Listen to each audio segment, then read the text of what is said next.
You're stuck in the routine of work Monday through Friday, Friday night, club with the girls, Saturday, brunch, Saturday night, party, Sunday, brunch, and then Sunday evening, you're wondering, what did I do this weekend? Today, I'll be sharing Check Your Circle. It's time for an audit. I had to realize my circle was not getting me anywhere. And once, by God's grace, I went to physician associate school. That was when I realized the circle that I was in needed to go away. And when I was in school, I was so busy with studying and tests, I didn't have time for these friends. And then once I graduated, they were nowhere to be found. I didn't reach back. You done? I'm done. Cool. And I still had a couple of friends who stuck around. But then by the time I finished school, my mind was in another level in a sense of my new career and what I wanted to do with everything that I know.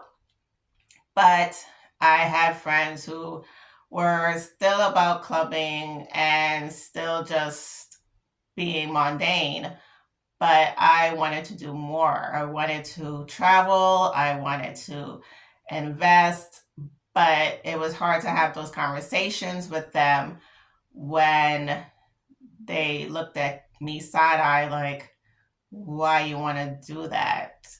Enough.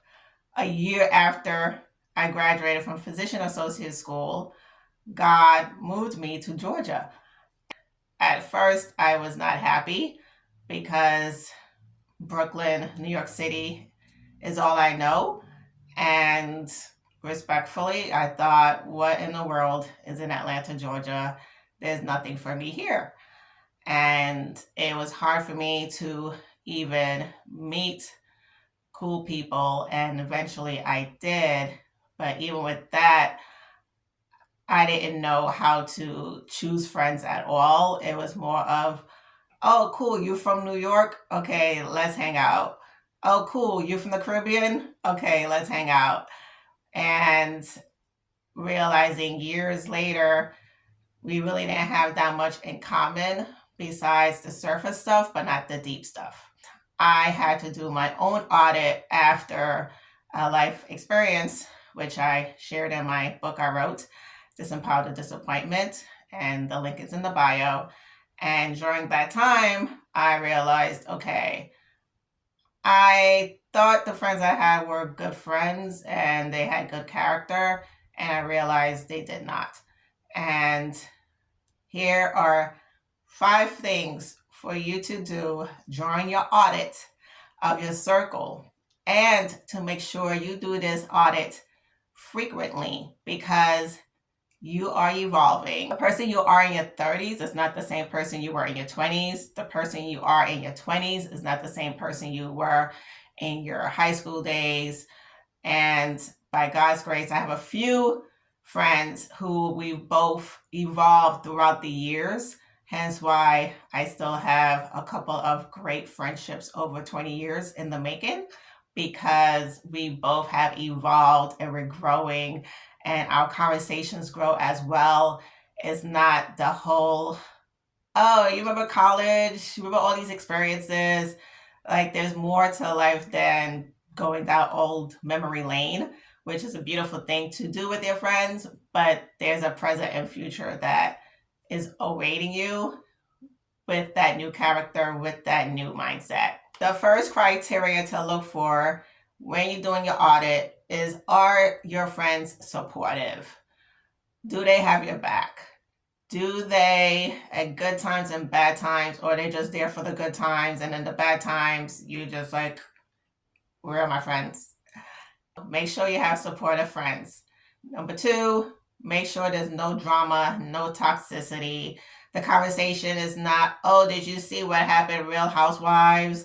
Oh, did you hear all this drama, and talk about other people and gossip and complain about work, complain about their man, complain about the kids, complain about the boss, the coworkers, they're complaining.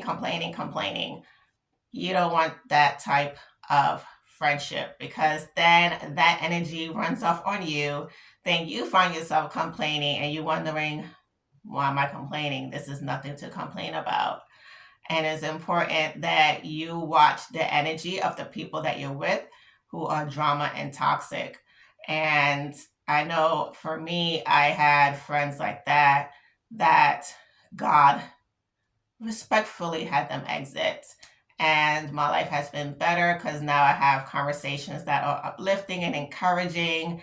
And I encourage them, they encourage me. They go through something, I'm able to uplift them, and vice versa. Next criteria is to make sure that you have a friend that you can share constructive criticism or feedback with.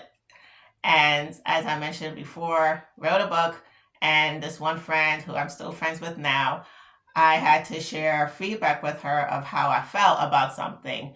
And for me, the last time I did that with someone I knew, it broke our friendship. It's important that I stay true to myself and to be transparent and say in a tactful way, hey, this happened. I didn't like how you responded.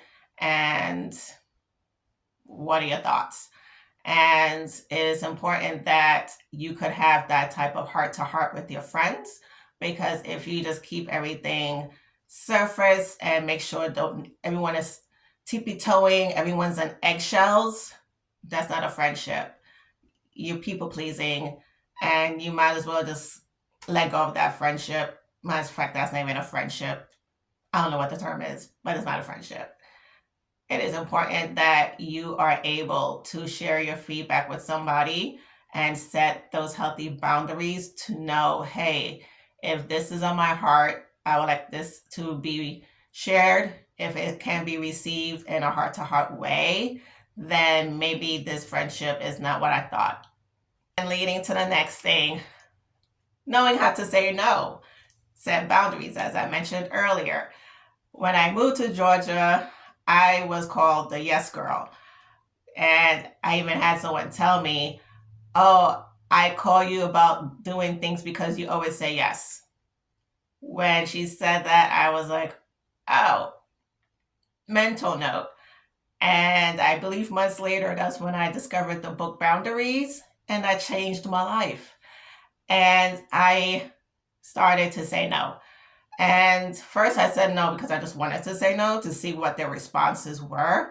I legit had nothing to do, but I just wanted to test it out. And it's amazing when you say no to people, how they react. Some people are like, okay, cool, I'll check you next time. Other people, they get mad. Why? What are you doing? I don't need to explain to you what I'm doing. The answer is no. It is important to know that no is okay. No is a complete sentence. No does not need an explanation. And if you're able to have that type of friendship with somebody where you say no and there's no anger attached to it, there's no, oh, mental no. You said no to me today. Next time you say something to me, I'm going to say no back. Petty, that's not your friend. Let them go. It is important, as I said, to say no, be okay with it, and make sure it's received well with your friends. And if it's not, they got audited, exit.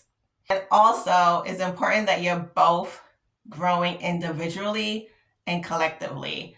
As I mentioned earlier, if you're having the same conversations over and over again about Real Housewives versus, oh, you saw that house they have? I would like to go into interior designing. Oh, have you ever thought about real estate investment? I think that would be a cool thing for us to look that up. Like, change the conversation. It does not have to be about nonsense where they're growing clearly and you are not. And it's important that you read books, even maybe have a book club with your friends, something to elevate your thoughts. Because when you elevate your thoughts, you elevate your life. And check your circle, see what needs to be audited, see from the criteria I just mentioned need to be Either discuss with yourself or discuss with your friends to see who needs to respectfully bow down and bow out, or someone that you could be like, okay, I see that our friendship can go to the next level. Let's have this discussion and see where it goes. Friendships are needed in life. Don't just kill everybody and say, I need no friends. Friendships are good. In the same token, while you are evolving, it's important to make sure your friends are as well. So then you could evolve together and be a better circle. Remember, you're an eagle. The only way for you to continue elevating is when you surround yourself with other eagles. Let go of the pigeons and the ducks and the chickens. That because they have wings don't mean they can elevate the same way you can. If you enjoyed this video, check out the next one. Stay resilient.